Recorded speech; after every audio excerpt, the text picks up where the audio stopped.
আওয়ামী লীগ নিষিদ্ধ করা হয়েছে, ছাত্রলীগ নিষিদ্ধ করা হয়েছে।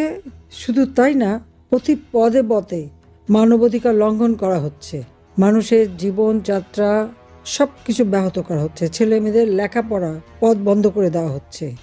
আওয়ামী লীগ বা মুক্তিযোদ্ধা শুনলেই যেন তাদের উপর নির্যাতন করতে হবে। যারা জনগণের ভোটে নির্বাচিত, তাদেরকে নিষিদ্ধ করে কে? মেটিকুলাস ডিজাইনের মাধ্যমে চক্রান্ত করে মাস্টার মাইন্ড দ্বারা আন্দোলন গড়ে তুলে শেখ হাসিনাকে ক্ষমতাচ্যুত করে ক্ষমতা দখল করেছে। এই কথাটা বলেছে কে?